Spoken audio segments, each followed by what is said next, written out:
90 காலகட்டங்களில் காமெடிக்கு பிரபலமானவர்கள் தான் கவுண்டமணி செந்தில். ஹீரோவை விட அதிக சம்பளம் வாங்கும் இவர்களின் படங்கள் இவர்களுக்காக படம் 100 நாட்கள் திரையில் ஓடும். தற்போது ஜெயிலர் 2 படத்தில் நடிக்க நெல்சன் கவுண்டமணியை அணுகியுள்ளார். அவரும் படத்தில் நடிக்க ஒப்புக்கொண்டுள்ளார். நடிக்க 10 கோடி கேட்டுள்ளார் கவுண்டமணி. இதனை அறிந்த ரஜினி சார் 3 காட்சிகளுக்கு 10 கோடி கேக்குதா உனக்கு என கோபமாக பேசியுள்ளார். பின்னர் கவுண்டமணியை படத்திலிருந்து தூக்கிவிட்டாராம் நெல்சன். இன்று செய்தியாளர் சந்திப்பில் பேசிய கவுண்டமணி இந்த தகவலை பேசியுள்ளார். அது மட்டுமல்லாமல் ரஜினி சாரை நேரடியாகவே விளாசியுள்ளார். கடந்த 2023 ஆண்டு வெளியான ஜெயிலர் படத்தில் ரஜினிகாந்த் சார், வசந்த் ரவி, ரம்யா கிருஷ்ணன், மிர்னா மேனன், யோகி பாபு ஆகியோர் நடித்திருந்தனர். கன்னட சூப்பர் ஸ்டாரான சிவராஜ்குமார் மற்றும் மோகன்லால் ஆகியோர் கேமியோ ரோலில் வந்து கைத்தட்டல்களை பெற்று சென்றனர். இப்படத்திற்கு ரசிகர்கள் மத்தியில் நல்ல வரவேற்பை பெற்றது. ரஜினி சார் கெரியரில் மிகப்பெரிய பிளாக் பஸ்டர் படமாகவும் அமைந்தது. ரூபாய் 650 கோடிக்கும் மேல் வசூல் செய்ததாகவும் தெரிவிக்கப்பட்டது.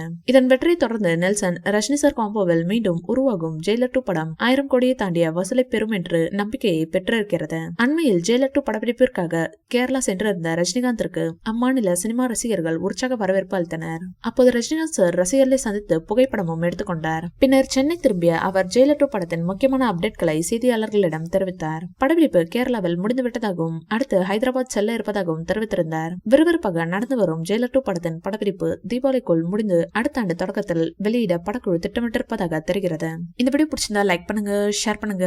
மேலே ரஜினி சார் பற்றிய தகவல்களுக்கு எங்க சேனலை சப்ஸ்கிரைப் பண்ணுங்க.